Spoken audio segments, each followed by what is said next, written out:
les mitzvot et l'antidépresseur.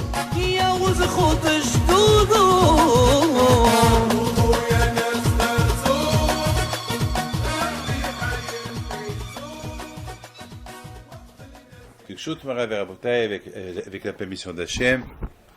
J'espère que vous allez bien. Cette semaine, c'est la paracha de Korah. Et dans cette paracha, on voit comment un homme qui était un grand tzaddik, comme Korah, et a banalisé beaucoup des mitzvot de la Torah. Et il a manqué le respect à Moshe et à Aaron. Et à la fin, il a eu un châtiment terrible. La terre s'est ouverte. Elle a englouti. Lui et tous ceux qui étaient avec lui. Donc, on essaiera de comprendre qu'est-ce qui s'est passé exactement.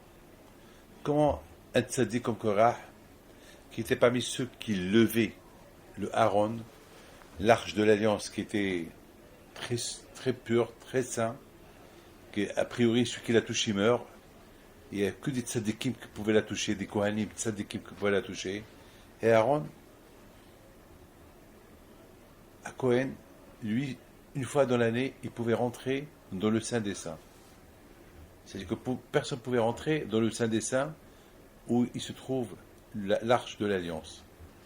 Et étant donné que pendant 40 ans dans le désert, les Juifs, ils voyageaient d'un endroit à l'autre, donc chaque fois qu'ils voyageaient d'un endroit à l'autre, ils devaient emballer le Aaron, l'arche de l'Alliance, pour le prendre d'un endroit à l'autre. Ça veut dire que le Mishkan, le tabernacle, on devait faire et défaire le Mishkan chaque fois que les Juifs voyageaient dans le désert. Donc, ce n'était pas quiconque qui pouvait toucher l'arche de l'Alliance. Et Korah, il l'a touché. Il était un grand prophète.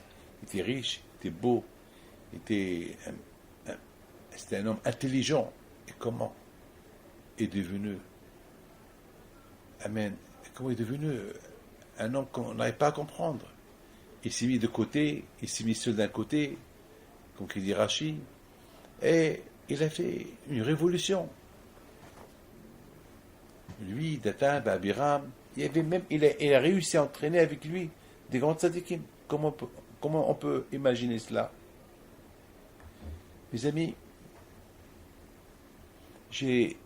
nos sages, ils disent que Korah, il s'est même moqué des mitzvot. Il s'est moqué du talit. Il s'est moqué de la vache rousse. Il s'est moqué des mitzvot. Et il a banalisé Moshe et Aaron. Il s'est moqué d'eux. C'est bizarre, à tel point que il a même parlé du lachon hara sur Moshe, comme quoi Moshe regarde les femmes. C'est pour ça qu'il a quitté sa femme. Parce que on dirait qu'il regarde d'autres femmes mariées. Jusqu'à que Hachamim disent que les Juifs à l'époque, lorsque leurs femmes lorsqu'on voyait Moshe Rabbeinu passer, les hommes ils disaient à leurs femmes rentre à l'intérieur de la tente pour ne pas que Moshe vous voie. La folie. Vous imaginez quelle honte ils ont fait à Moshe Rabbeinu? Je me suis toujours posé la question, pourquoi les Korah et ceux qui étaient avec lui, leur châtiment était que la terre s'est ouverte et les a engloutis. Pourquoi? Mes amis, donc on a cette question, et comment Aaron est arrivé à se révolter contre Moshe Rabbeinu qui leur a donné la Torah. Tout le monde sait que Moshe, il a fait des miracles. Et c'est pas possible. Il y a un problème là. On va essayer de comprendre. Est-ce qu'on peut se moquer de Talit? C'est mitzvot d'Hachem. On ne parle pas ici des gens athées. On parle ici des gens tzadikim. Alors comment c'est des gens tzadikim? D'un seul coup, il devient athée, il se moque de tout. Mes amis, il faut savoir une chose. Je me rappelle, il y avait une histoire que nos sages racontent, l'importance de ne pas faire honte à quelqu'un. connaissez, il y a beaucoup des histoires, beaucoup des fois, malheureusement, on ne fait pas attention. On se permet de faire honte aux gens. Vous savez que celui qui fait honte aux gens, c'est comme s'il le tue, comme s'il le brûle.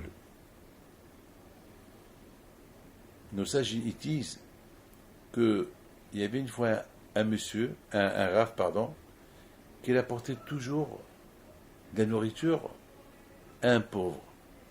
Il lui apporte le soir pour ne pas, au milieu de la nuit, pour ne pas qu'il a beaucoup d'efforts. Lorsqu'on donne à un pauvre d'argent ou il donne quelque chose, le pauvre, il a honte.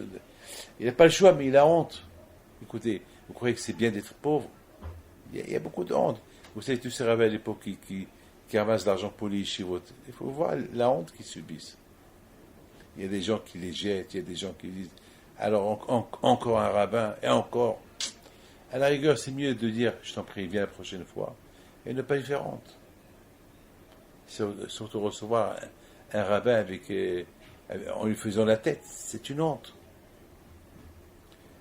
Et donc ce rabbin-là, chaque nuit, il prenait du manger à ce pauvre. Un jour, ce pauvre-là, chaque matin, il se réveille, il trouve quelques pièces d'argent, et il était content. Il ne voulait même pas savoir qui lui jette cet argent-là. Un jour, il voulait vraiment savoir qui lui donne cet argent. Il était tellement curieux, il a attendu. Dès qu'il a vu les pièces qui glissaient sous la porte, il ouvre la porte et le rabbin, qu'est-ce qu'il fait? Il court, il rentre dans un four. Un four! Il y a un miracle qui n'est pas mort. Et pourquoi il a fait ça? Pour ne pas lui faire honte. Parce que le rabbin, il savait que... Il s'est caché, enfin le monsieur là-bas, il cherche, et il a couru derrière le rabbin. Le rabbin, il s'est caché dans le four, mais le pauvre, il ne savait pas que le rabbin, il se cache dans le four. Ben, c'est pas possible. Donc il y a eu un miracle, il n'a pas été brûlé. Mais de là, Hachamim, ils disent, parfois, c'est mieux de se jeter dans un four de feu et ne pas faire rentrer quelqu'un. Parce que ce rabbin, il savait que si le pauvre, il le voit, il aurait honte de lui.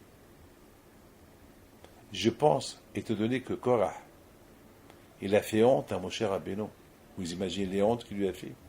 Et Nadab, Datan, Abiram, lorsque Moshe il leur a dit, venez, on va discuter. Non, on ne discute pas avec toi. Et Moshe Rabbeinu, il va chez eux et eux, ils lui font la tête. Vous imaginez quelle honte. Moshe et Aaron, ils ont eu. Alors, leur châtiment était que la terre, la terre les a engloutis, ils ont disparu. Ces visages qu'ils ont fait honte à Moshe, ils ont disparu. Ils n'ont même pas de tombeau. Ils sont plus là. Ni eux, ni tout ce qui leur appartenait. Comme ça, il n'y a aucun souvenir de Korah et de sa famille. Rien. Même si Korah a donné un stylo à quelqu'un, ou une pièce en souvenir à quelqu'un, la terre s'est ouverte, elle a englouti. C'est la folie. Mais maintenant, notre question est toujours là. Comment Korah est arrivé à ça? Allez, écoutez bien. C'est écrit dans la paracha de Bechukotai combien il faut étudier la Torah et la répéter. Même si tu sais que tu connais, tu répètes. Je vous en pardonne, vous savez, beaucoup de fois, je lis, chaque année, on lit la même paracha. Et chaque année, je vois la paracha d'une autre manière.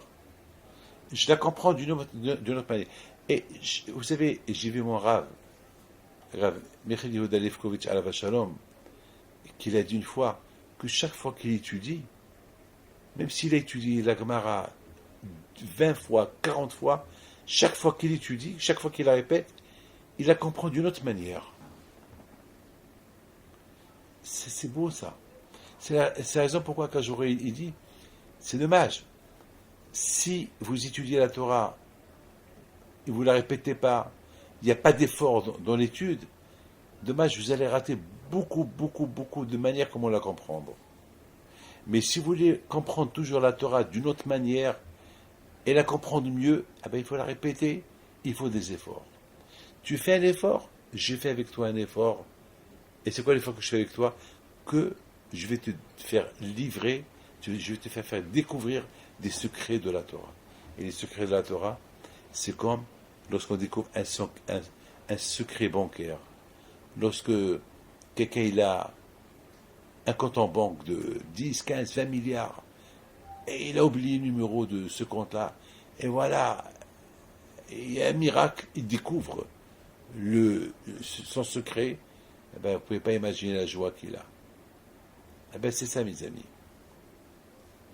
Mes amis, dans la parasha Be'akoda, il s'écrit que et si vous respectez la Torah, vous aurez la paix, vous aurez la parnassa, il y aura la pluie, et qu'il y aura la paix dans le monde, et que tu n'auras pas d'ennemis, etc., etc.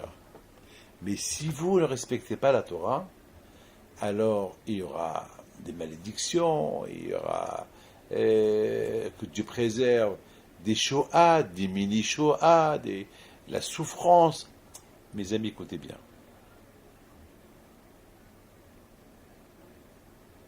De la même façon que on est content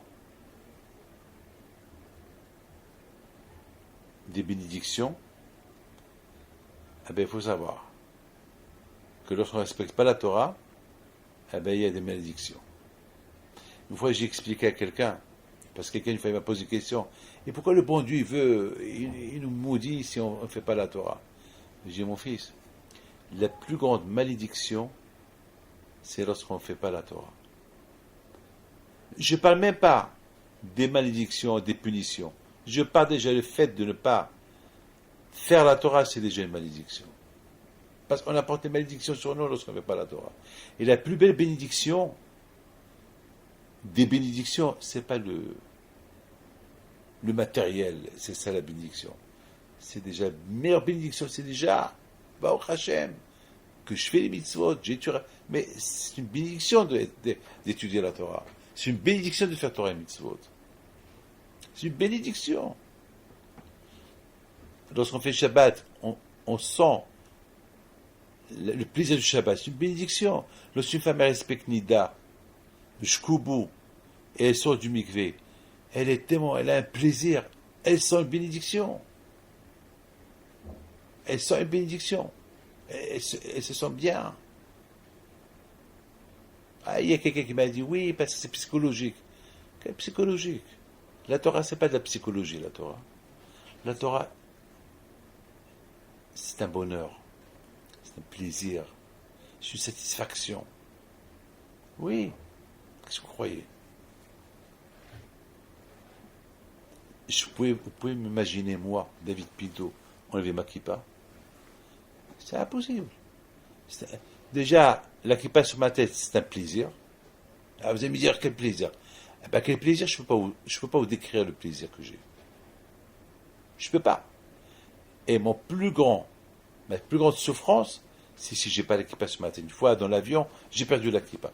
Je vous en parle, je souffrais parce que ma kippa est tombée entre les chaises et je savais pas, j'arrivais pas, jusqu'à que j'étais obligé de mettre mon chapeau.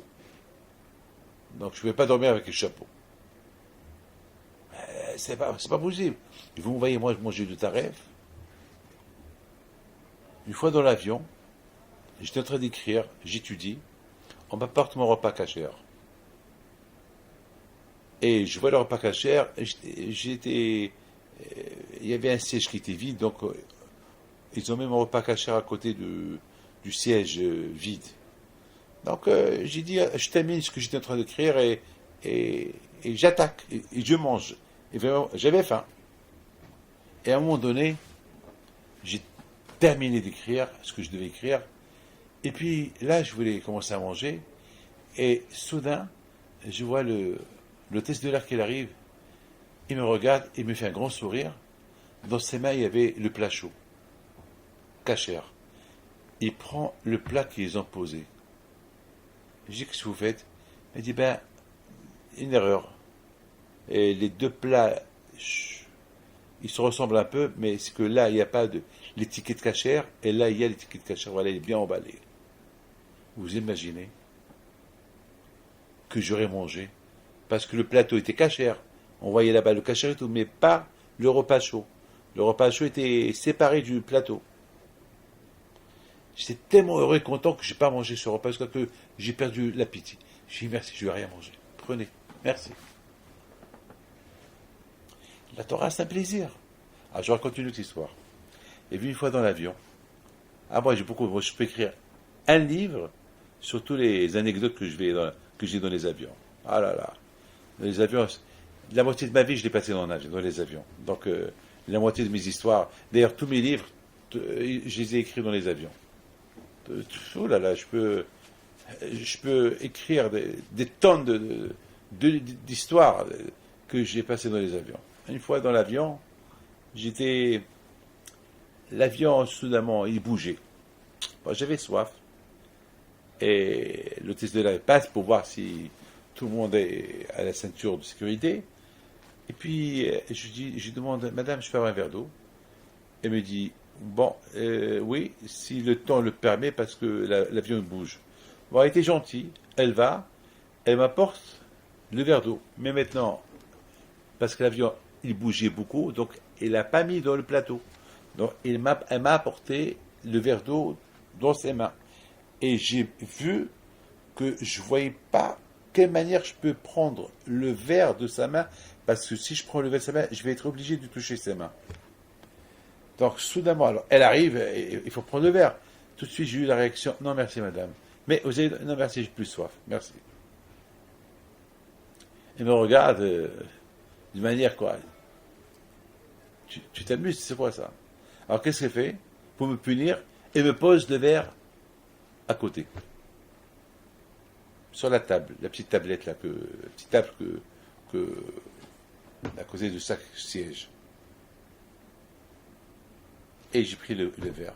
Voilà, parfois il faut. Et j'étais heureux et content que j'ai pas essayé de prendre le verre parce que en prenant le verre de ses mains, je vais toucher ses mains. Je ne veux pas. Je ne veux pas. Il faut calculer. La Torah, c'est un plaisir. La Torah, je raconte une autre histoire d'un avion. Mais ça, c'est pas mon histoire, c'est l'histoire d'un autre, d'un rabbin. Vous savez qu'il y a une halakha, il y a une loi qui dit que on n'a pas le droit de laisser de la viande qui n'est pas supervisée devant des non-juifs de peur qu'ils te changent la viande. C'est de la rigolade tout ça. Dis-moi, qui va te changer ta viande contre sa viande? Personne. Mais si nos sages ils l'ont dit, c'est qu'avant ça se passait comme ça. Avant ça se passait pour que les non-juifs se moquent des juifs. Qu'est-ce qu'ils faisaient? Eh bien, ils vont changer leur viande et après ils vont se moquer d'eux. Ils vont dire, t'as vu la viande que tu as laissée tout à l'heure là-bas? Eh bien, je t'ai changé contre la viande non cachère et tu l'as mangée. Donc, à partir de là, Hachamim, ils ont fait un décret que la viande qui n'avait pas été, c'est pour ça il y a les mashgichim, il y a des superviseurs qui surveillent dans les abattoirs, dans les bouchers, pour ne pas que quelqu'un il change la viande non cachée contre la viande cachée, enfin, pour ne pas, donc c'est la raison pourquoi il y a toujours, d'ailleurs, malheureusement beaucoup des fois, vous savez, beaucoup des fois, malheureusement pour certaines personnes, pour gagner de l'argent, qu'est-ce qu'ils font? Ils vont, je ne parle pas de tous les bouchers, mais il y a eu beaucoup de bouchers, malheureusement, même au Maroc, en France, même en Angleterre, même en Amérique, un juif très religieux, ben malheureusement, il était aveuglé par l'argent. Pour gagner de l'argent, il allait acheter de la viande non cachère et il la vendait et il faisait les étiquettes cachères et tout, et il gagnait un argent fou. Jusqu'à qu'un jour, grâce à Dieu, 20 ans, il a fait manger une communauté entière de la viande non cachère. Même des grands rabbins, malheureusement, ils sont tombés dans le piège. Parce que grâce à Dieu, un jour, il a été arrêté. Et les juifs, il y avait beaucoup de juifs qui étaient... Ils l'insultent du matin au soir. Enfin, pour l'argent, pour vous dire. Alors, il y avait ce rabbin-là, il y avait un rabbin américain qui devait voyager, il était dans l'avion, et voilà, dans l'avion, ils ont commencé à distribuer des sandwichs pour les passagers, en plein vol. Alors, ce rabbin qui s'y fait, il prend son sandwich à lui personnel, que sa famille a préparé, il va aux toilettes pour se laver les mains. Alors vous savez très bien que si ça ne sent pas mauvais dans les toilettes, vous pouvez faire Nitilat Yadayim aux toilettes, dans l'avion, mais la bracha tu la fais dehors. Mais si ça sent mauvais dans les toilettes, donc on n'a pas le droit de se laver les mains dans les toilettes. Alors comment on mange, si vous avez faim, comment vous allez faire? Eh bien, il faut demander à votre rabbin qu'est-ce qu'il faut faire. Il y a des solutions. Pour toutes les solutions. Bon, ce rabbin, il se laver les mains pour manger son sandwich. Il arrive, il voit son sandwich, et après, il décide de ne pas manger le sandwich. Alors son voisin à côté, le passager à côté, lui dit, je peux vous poser une question? Il dit oui. Il lui dit, je vois que vous êtes préparé pour manger votre sandwich, vous n'avez pas mangé le nôtre, parce que certainement c'est pas cachère. Je sais que vous les juifs vous mangez que du cachère, et là c'est du ham. Mais ce que je ne comprends pas, pourquoi vous ne mangez pas? Ça fait 1 heure, vous avez préparé votre sandwich et vous ne le mangez pas. Il lui dit, si je vous dis quelque chose, vous allez rigoler. Il dit, pourquoi je vais rigoler? Il dit, non, vous n'allez rien comprendre. Je vous en prie, faites-moi plaisir, dites-moi. C'est important pour moi de savoir. Il dit, puisque c'est important pour vous de savoir, et je vous dis. Il y a un halakha qui dit que lorsque on n'a pas le droit de laisser de la viande cachère devant un non-juif, de peur qu'il te change ton sandwich. Et de peur qu'il te change la viande. Alors le voisin lui dit, mais c'est bidon ça. Pourquoi vous croyez que moi je vais vous prendre la viande de votre sandwich et vous mettre la viande de mon sandwich dans la viande dans ton sandwich à toi? Il dit justement, c'est ce que je vous ai dit tout à l'heure. Vous allez me prendre pour un fou. Mais c'est ça la loi. La loi elle est comme ça. Je ne peux rien faire. Donc je m'excuse que je vous ai dit que si je vous ai offensé en vous disant cette loi-là, qu'elle est un peu dure à accepter, que on dirait que vous allez me mettre de votre sandwich dans le mien et non, c'est bidon ça. Mais c'est ça la halakha. Le goy il dit rien du tout. Il le regarde, il a des larmes dans les yeux. Et le juif lui dit, le rabbin lui dit, pourquoi vous pleurez? Il lui dit, votre Torah elle est extraordinaire. Pas justement moi. J'aime pas trop les juifs. Je vous le dis. Je pense parce que les juifs ils disent on est le peuple choisi, on est le peuple de la Torah, etc., etc. Donc, quelque part, je vous aime pas. Donc, je voulais me moquer un peu de vous. Lorsque vous avez préparé votre sandwich, j'ai pris un peu de... D'ailleurs, il lui dit ouvre ton sandwich, ouvrez-le. Alors, Rabbi ouvre son sandwich, il dit regarde bien. Et il voit qu'il y avait là-bas un petit morceau de viande rouge. Le goy lui dit, ce petit morceau de viande rouge, c'est moi qui te l'ai mis. Je voulais me moquer de toi, je voulais raconter à mes amis ce que je t'ai fait. Votre Torah, elle est super. Et que Dieu bénisse son peuple et la Torah qu'il lui a donnée. Vous vous rendez compte, il lui dit, une loi qu'elle est dure à faire, vous la respectez, et la Torah, elle sait pourquoi elle vous a dit ça. Parce qu'il peut y avoir des gens comme moi qui veulent se moquer de vous, et vous donner la viande pas cachère, rien que pour se moquer de vous, et vous ne l'avez pas manger. Donc c'est vous, c'est votre Torah qui est juste. Et le rabbin continue, et il dit, ce goé-là était tellement impressionné par cette mitzvah, qu'il a dit, je vais réfléchir à mon avenir. Est-ce que je reste comme ça ou je m'attacherai à votre peuple? Voilà. Ouais, ça, lorsqu'on étudie la Torah, amal, lorsqu'on se force, lorsqu'on a goût à la Torah, lorsqu'on a goût à la mitzvah, lorsqu'on a un plaisir d'étudier, le plaisir, il vient lorsqu'on se donne. Pour gagner de l'argent, on se donne. Il y a des sacrifices pour gagner de l'argent. Et une fois que tu as gagné plein d'argent, tu te fais un plaisir de les dépenser. Voilà. Ça valait la peine. Voilà. Je suis milliardaire, je suis riche. Voilà. Mes amis, je pense que, justement, de la paracha de Behokotay, la Torah là-bas, il dit comme ça. Et si vous ne faites pas Torah et Mitzvot, c'est que vous n'avez pas de plaisir dans la Torah et les Mitzvot. Donc, Hachem, il va vous punir pour que vous allez faire Teshuvah et vous allez commencer à faire les Torah et Mitzvot de force pour que plus tard, une fois que vous allez faire la Torah de force, vous allez faire Teshuvah et une fois que Hachem, il va arrêter les souffrances de venir sur vous, déjà, vous avez pris goût à la Torah et vous allez continuer. Mais il y a un passage que dans Hakotai dit comme ça. Ici, vous ne faites pas Torah et Mitzvot. Écoutez bien ça. Ici, vous ne faites pas Torah et Mitzvot. Et après, vous allez faire Teshuvah. Après, je vais vous punir. Alors, j'ai vu des grands tzadikim qui posent des questions. A priori, si quelqu'un il ne fait pas Torah et Mitzvot, il a fait Teshuvah, Kadosh Baruch Hu, il va accepter sa Teshuvah. Pourquoi Kadosh Baruch Hu, il va le punir jusqu'à qu'il enlève le mal de lui. Mais il a fait Teshuvah. Pourquoi tu veux le punir? Pourquoi tu veux le punir? Vous savez ce qu'il répond?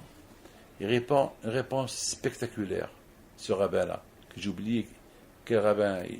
C'est un grand tzaddik, un grand rabbin. Il dit que même mettre quelqu'un qui fait des fautes, il fait la teshuvah, vidvadou, et ils ont fait teshuvah en mentionnant les fautes qu'ils ont fait à Hachem. J'ai fait ça, pardonne-moi. Là, bien sûr, Hachem, il va leur pardonner. Mais s'il n'y a pas le vidouille, si les gens, ils ont des problèmes, ils n'étaient pas dans la Torah, et Akash leur apporte des problèmes, et ils font teshuvah, mais sans renoncer. Il n'y a pas eu de vidouille, il n'y a pas eu de Hachem, pardonne-moi pour telle et telle faute, Alors cela, Akash il va les punir, jusqu'à qu'ils vont faire teshuvah pour telle et telle faute. C'est-à-dire que finalement, lorsqu'on fait teshuvah, c'est pas Hachem, pardon les fautes que je t'ai fait, et voilà, ça y est. Non, ça marche pas comme ça. Comment ça marche avec Akadosh Baruch Hu? Lorsqu'on fait des choses pas bien, on va faire un vidvadou. On va prononcer quelle faute on a fait. Et après on dit à Hachem, cette faute-là, je ne la fais plus. Cette faute. Alors si tu fais ça, Akadosh Baruch Hu ne te repunit pas. Mais si tu fais une teshuvah sans mentionner le genre de faute que tu as fait, c'est que tu n'as pas fait une teshuvah réelle. Pour ça, tu seras. Hachem, il va te réveiller. Que Dieu préserve. Mes amis, il faut savoir une chose. Un homme, mes amis, qui s'acharne dans la Torah, bien sûr, ne me dites pas qu'un homme qui s'acharne dans la Torah, qui fait des efforts dans la Torah, qui ne va pas fauter dans sa vie. La faute, elle est humaine. Vous croyez, David Peter, regardez-moi, je me bats. Vous croyez que je ne fais pas des fautes? Moi aussi, je suis un être humain comme tout le monde. Beaucoup de fois, je craque, je fais des bêtises. Vous ne croyez pas que je suis à 100% tzaddik? Non. On tombe, on craque. Mais le plus important est un homme qui aime la Torah et qui aime Dieu, et un homme qui vraiment il se sacrifie pour la Torah, lorsqu'il faute, il va faire une bonne teshuvah, il va décrire la faute qu'il a fait. Grâce à la Torah qu'il a étudiée avec amal, avec effort, il va tout de suite comprendre, c'est à cause de ça que j'ai eu cette punition. Ça, la bataille, Miette va reconnaître la faute qu'il a fait. Il va décrire la faute qu'il a fait. Le plus important, c'est de reconnaître. Reconnaître et décrire. Ça, c'est parce qu'on reconnaît, on décrit la faute qu'on a fait, on ne va plus la refaire. C'est ça, mes amis. C'est ça le plus important, c'est ça. Parce que, mes amis, il faut savoir une chose. La faute, elle est humaine. Le plus important, c'est de savoir effacer de ta tête, de ton corps, de ton cœur, ce style de faute. Et le seul moyen pour l'effacer, c'est lorsque tu étudies la Torah avec effort. Il y a l'effort. La Torah que tu étudies avec effort, elle va t'aider à reconnaître la faute que tu as fait. Vous savez, nos sages, ils disent comme ça. Ils disent, un homme qui voit des problèmes qui arrivent sur lui, qu'est-ce qu'il fait? La Torah, elle dit, il fasse fez b'ma'asa, qu'il fait un bilan. Il fait un bilan. Puis je pêche vélo matza, et s'il a fait un bilan, il n'a pas trouvé pourquoi il est puni, pourquoi il a des problèmes. Itli bibito Torah, peut-être à cause de la Torah. Peut-être qu'il n'a pas étudié la Torah avec effort. Peut-être parce que, mes amis, lorsqu'un homme il a des problèmes qui viennent sur lui, donc je vous ai expliqué maintenant. S'il fait teshuva, c'est bon. Mais la teshuva seule, elle n'est pas bon. Il faut décrire la faute que tu as fait dans ta teshuva. Lorsque tu décris la faute que tu as fait dans ta teshuva, alors la faute, elle sort de ton cœur, de ta tête, de ton cerveau. Sinon, tu as un problème. Alors, si quelqu'un a des problèmes qui arrivent sur lui, il commence à réfléchir. Pourquoi j'ai des problèmes? À cause de ça? Non, j'ai jamais fait ça. À cause de ça? Non, j'ai jamais fait ça. À cause de ça? Non, j'ai jamais fait ça. Alors, à cause de quoi? À cause de quoi? Peut-être que tu n'as pas étudié assez la Torah avec effort. Et parce que tu n'as pas étudié la Torah avec effort, tu as oublié la faute que tu as fait.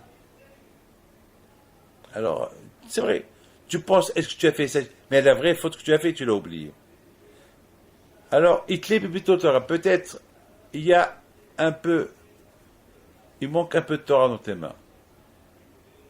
Et c'est ça qui a fait que tu as oublié quelle faute tu as fait, et tu as fait teshuva, mais tu n'as pas mentionné quel genre de avera tu as fait. Regardez, la Gemara dit, et c'est pour cela et tu es puni. La Gemara dit que David Amelech alav shalom, une seule fois il a fait faute dans sa vie, et toujours il voyait cette faute devant lui. Lorsqu'il y avait d'autres problèmes, il disait peut-être c'est à cause de ça, peut-être c'est à cause de ça. Mais le fait que David a toujours été d'étudier la Torah, alors il n'avait pas de problème. Mes amis, on voit Rabbi Shimon bar Yochai alav shalom. On dit dans la Kabbalah, dans bar Yochai, Ashrei Dadaïda, Naase Adam Ne'ema Ba'aborecha. C'est-à-dire que Rabbi Shimon bar Yochai alav shalom, on est arrivé à dire sur lui que le Sachem il a vu Rabbi Shimon bar Yochai, il a décidé de créer le monde. La folie, ça. La folie. Rabbi Shimon bar Yochai. Pourquoi Rabbi Shimon bar Yochai? Parce que Rabbi Shimon bar Yochai, il s'est enfermé dans une grotte 13 ans. 13 ans, 13 ans. Il mangeait que des carubes. Et il buvait un peu de l'eau, c'est tout. Lui, son fils, le Belazar. Et Rabbi Shimon bar Yochai, lorsqu'il a quitté la grotte, lorsqu'il voit des gens qui travaillent, il les brûle. Il les brûle. Il disait, mais vous êtes des fous. Au lieu d'étudier la Torah, vous êtes en train de labourer la terre. Vous êtes en train d'abandonner la vie éternelle, qui est la Torah, et vous êtes en train de labourer la terre, la vie d'une heure, mais vous êtes des fous. Voilà où est arrivé Rabbi Shimon bar Yochai.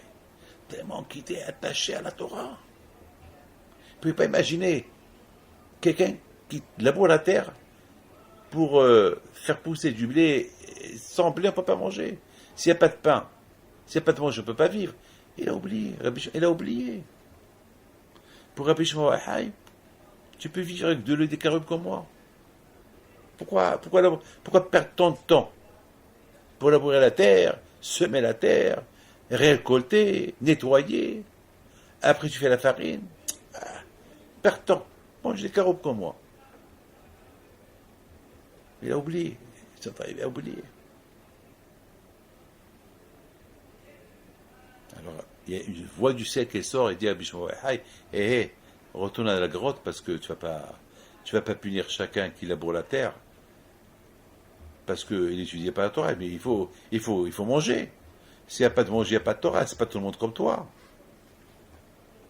Toi, Rabbi Shimon Bar Yochai, tu es arrivé à un niveau très élevé. C'est le monde, c'est pas tout le monde qui peut être comme toi. Donc, allez, il faut qu'on arrête là.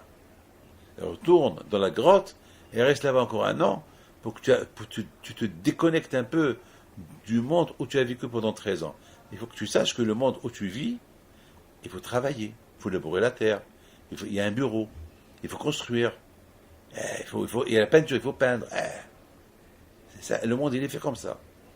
Il y a des gens qui étudient la Torah, et il y a des gens qui travaillent. Et même ceux qui étudient la Torah, ils comprennent bien que sans ceux qui travaillent, eux, ils ne peuvent pas vivre. Voilà.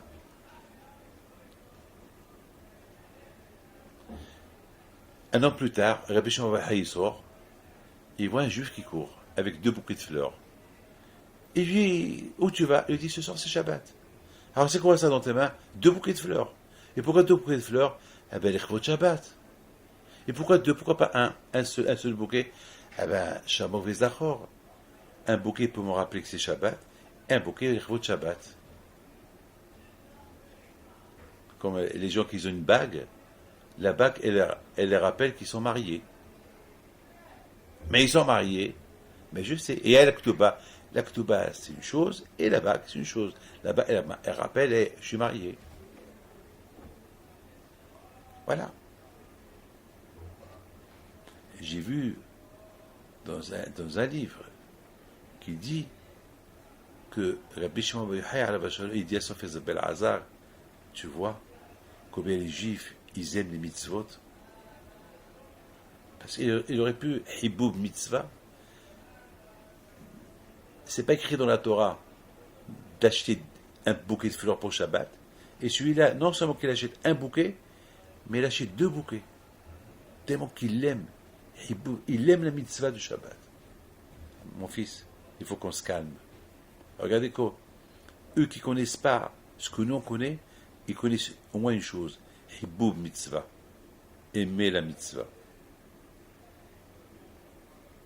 Regardez, tellement qu'ils aiment la mitzvah du Shabbat, le respect du Shabbat, c'est ça qu'ils achètent 2 bouquets de fleurs. Un pour le Shabbat, un pour se rappeler que c'est Shabbat. Shamor Vezachor. Moi j'ai dit que ces 2 bouquets de fleurs qui rappellent la Torah orale et la Torah écrite. Parce qu'il y a des mitzvot que Hachem il a donné à Moshe Rabbeinu pour Shabbat, il y a des mitzvot que les secrets de la Torah.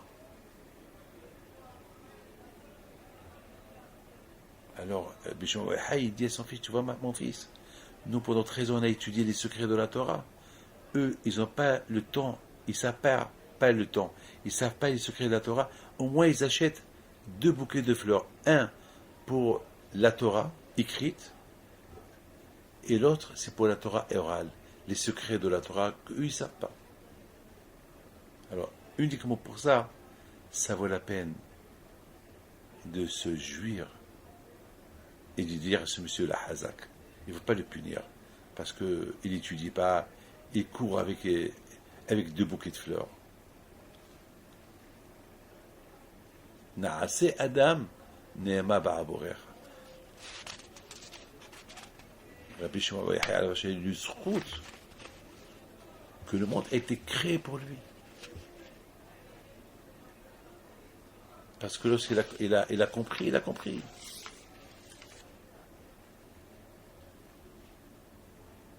Il a compris que le monde, il n'est pas fait que.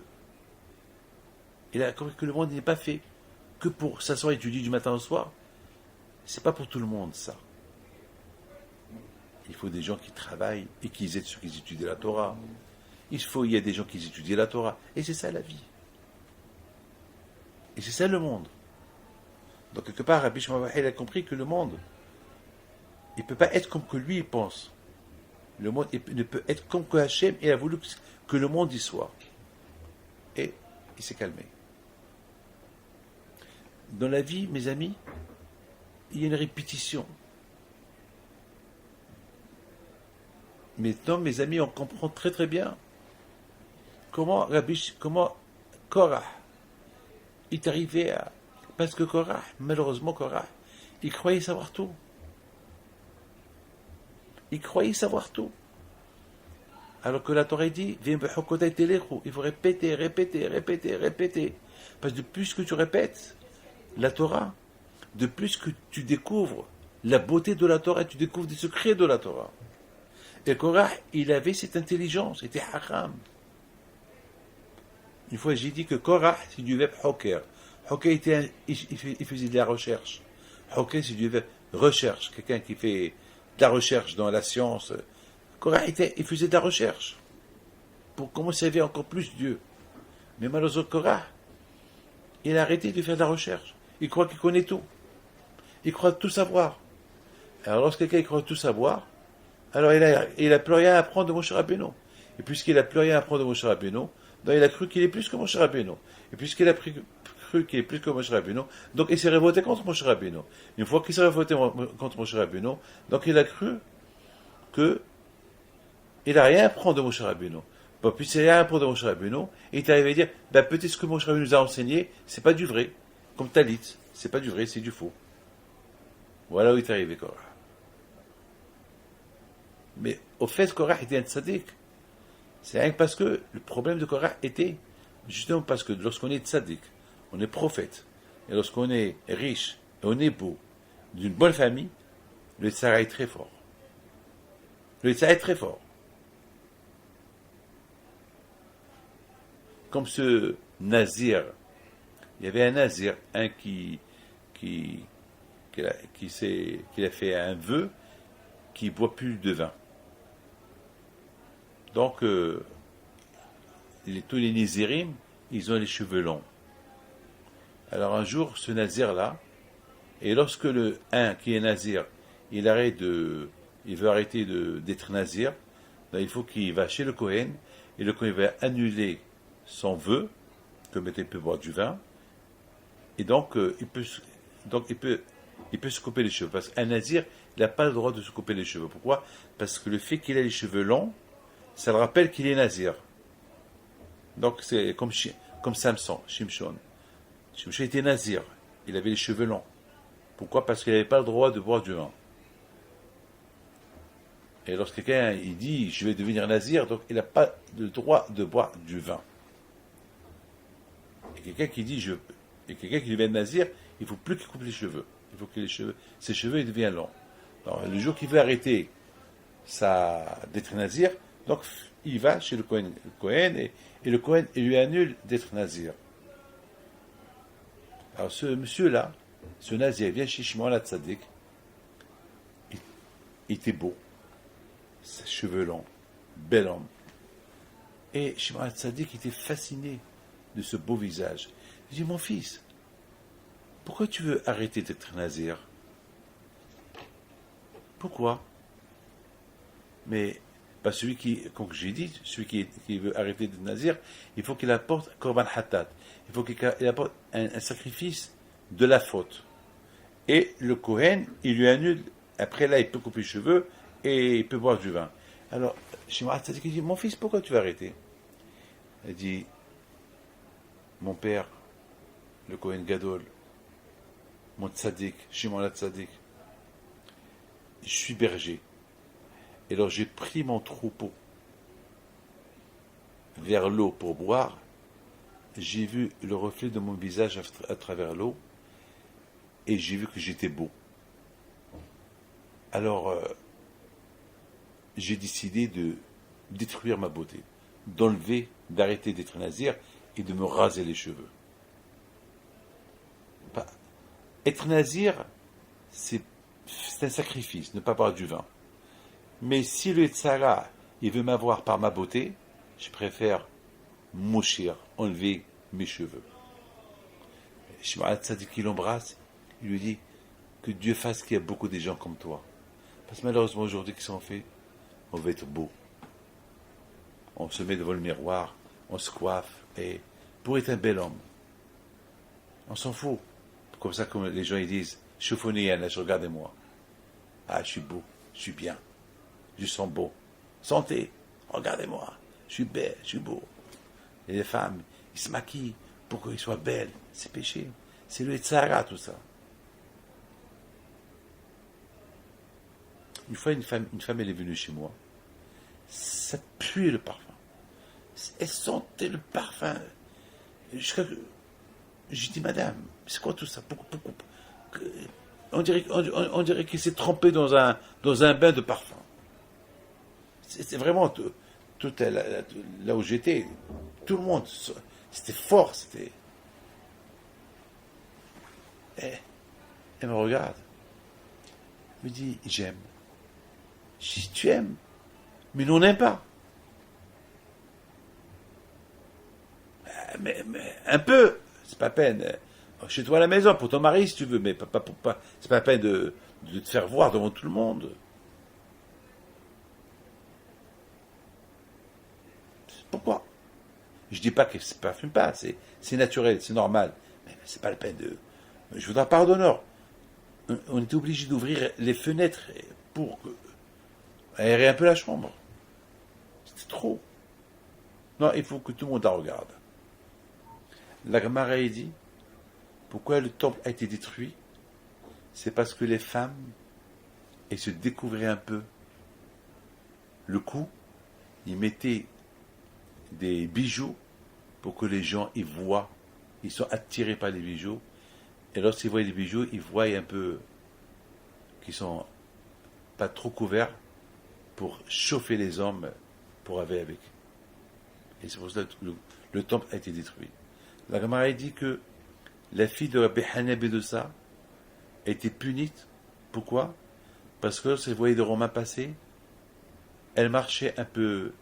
Et les Romains, ils ont dit, cette jolie fille, comment elle marche? Qu'est-ce qu'elle a fait? Elle a fait de marcher un peu mieux.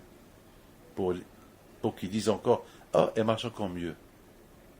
La Gemara dit pourquoi, donc c'est pour ça qu'elle a été punie malheureusement. La Gemara dit pourquoi les filles de Tzion ont été punies? Parce qu'ils mettaient des boules de parfum dans leurs pieds. Lorsqu'ils voyaient un homme passer, ils voient éclater la petite boule, le parfum va sortir, et l'odeur du parfum va sortir pour que l'homme, il sent cette odeur, il va être attiré pour regarder cette femme-là qu'elle passe. Que Dieu préserve. Donc, vous voyez, mes amis, la Torah, c'est une force. Lorsqu'on étudie la Torah, la Torah, ça s'appelle une arme. Une arme pour combattre le Tzahara. C'est une arme à vie. C'est pour ça qu'on appelle la Torah qui est hayin, la Torah à vie. Tant que tu vis, tu as besoin d'une arme. Tu ne peux pas dire que je suis capable sans l'arme de la Torah. La Torah, c'est un arbre qui doit être avec toi jusqu'à ta mort.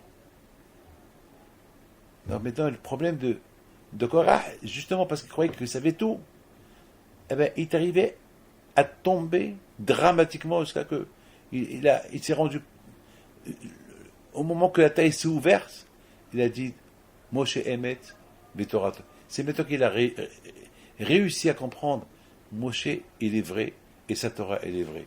Si, malheureusement, moi, Korah, je me suis lâché, eh bien, Korah, ça ne peut être que ta faute. Parce que tu n'as pas mis de la Torah ta vie. Tu ne l'as pas étudié comme il fallait l'étudier. Tu n'as pas répété, tu as cru que tu connais. La Torah dit que le talit, et moto, lorsqu'on voit le talit, on se rappelle qu'il y a des mitzvot à faire et on les fait.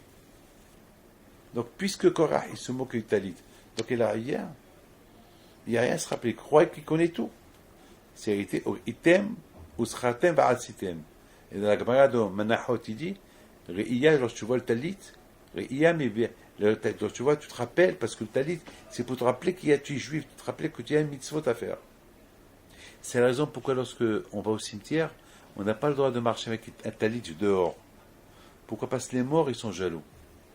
Parce que le talit, il rappelle à la personne les mitzvot qu'il faut faire, il rappelle qu'il y a des mitzvot à faire et les faire. Et le mort, le pauvre, il est mort, il ne peut plus faire les mitzvot. Donc il est un peu jaloux, il a de la peine que tu te moques de lui. Altel aglarash, ne fais pas honte aux pauvres. Ce mort-là, c'est comme un pauvre qui ne peut plus faire des mitzvot. Donc ne le rends pas jaloux. Tu vas pèleriner Tzadikim. Et j'étais content cette année, j'étais au cimetière à Ashdod. Il y avait un enterrement.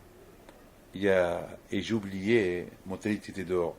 Il y a des gens qui m'ont dit, Rabbi David, Talit. Au départ, j'ai dit pourquoi? Ah, pardon, excusez-moi. Et j'ai accepté. J'ai accepté la remarque. Parce qu'ils ont raison. Dans la vie, t'as fait une faute, il faut accepter. On te fait une remarque, il faut l'accepter. Mais vous comprenez maintenant pourquoi on a essayé de comprendre pourquoi, bam, il est tombé celui-là. Korah. Parce qu'il a cru qu'il était le seul dans le marché. Et qui arrive à croire qu'il est le seul dans le marché? Celui qui ne répète pas ses répétitions. Les Avdil, sans comparaison. Les acteurs, lorsqu'ils veulent tourner un film, ils répètent. C'est des répétitions. Parce que c'est un film. C'est pas du vrai. Parce qu'il va tourner un film, même l'histoire, elle est vraie. Mais tandis que lui n'est pas vrai. C'est pas lui le vrai monsieur. C'est qu'un acteur. Il acte l'histoire qui s'est passée. Donc il répète bien, pour se rappeler. Les Avdil que Dieu préserve, sans comparaison à ces bêtises-là, pour être un vrai, il faut répéter la Torah. Il y a une différence entre un acteur et un vrai. Si on veut être des gens vrais, et pas des acteurs du cinéma, on fait ça parce qu'on veut faire, on sent faire, on veut étudier, on fait la mitzvah. Il faut répéter la Torah. Tu répètes. Lorsque tu répètes, tu sais que le bon Dieu va te faire découvrir toujours d'une nouveauté de la Torah. Sinon, tu vas croire que tu connais tout, et là, ça sera le début de ta chute. Mes amis, je vous souhaite à vous tous une bonne semaine, et Korah, si Dieu veut, je termine en beauté. Si Dieu veut, lorsque Mashiach il va venir, Korah, il va être le Kohen Gadol. Parce quand même, jusqu'à maintenant, il souffre encore sur la terre. Donc ça suffit, cette punition. Pas toute cette punition qu'il a eue, parce qu'il voulait la place de Aaron. Dans le Mashiach, il va venir, il dit Arizal Akadosh, Tzaddik Katamar Ifrah, c'est les dernières lettres de Tzaddik Katamar Ifrah, c'est Korah. Donc le Mashiach, il va venir, Korah, il sera, si Dieu veut, le Kohen Gadol. Mes amis, qu'Hachem il vous donne bracha v'atzlaha, la santé, la joie, la prospérité. Je voudrais simplement vous raconter une belle histoire qui m'a raconté un certain Layani de Lyon. Et lui, chaque année, il vient avec nous à la Iloula de Rabbi Himpido au Maroc, et son fils, qui est petit, malheureusement, il ne marche pas. Chaque fois qu'il vient à la Iloula, il m'accompagne, et chaque fois, il me demande une bracha pour son fils qui marche. Et chaque jour, je lui dis, si Dieu veut. Et cette année, lorsqu'on était à la Iloula cette année, la dernière Iloula de Rabbi Himpido, il m'a accompagné, c'est lui qui m'accompagne à gauche et à droite, à Essaouira. Il m'accompagne. Il me dit, Rabbi David, cette année, après la Iloula de Rabbi Himpido, je veux que mon fils, il marche, il parle. Je dis, Bisrot Rabbi Himpido, que l'année prochaine, tu l'amèneras. Il parle, il marche. Il parle bien, il marche. Mes amis, cette année, après la Iloula de Rabbi Himpido, lorsque, pendant la fête de Sukkot,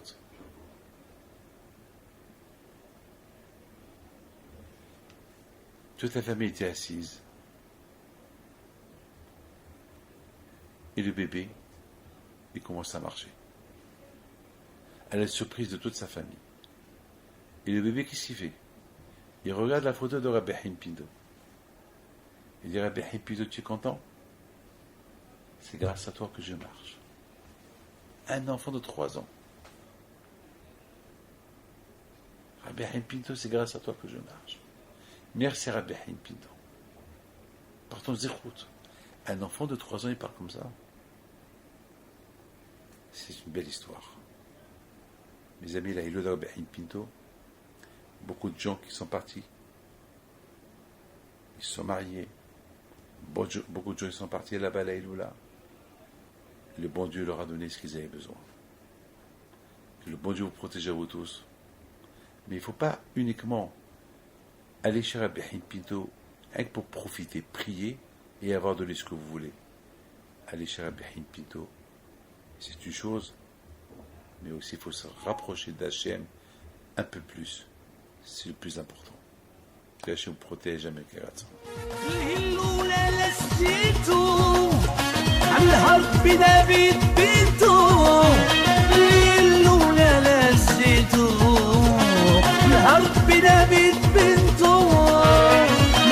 العيالات صغرتو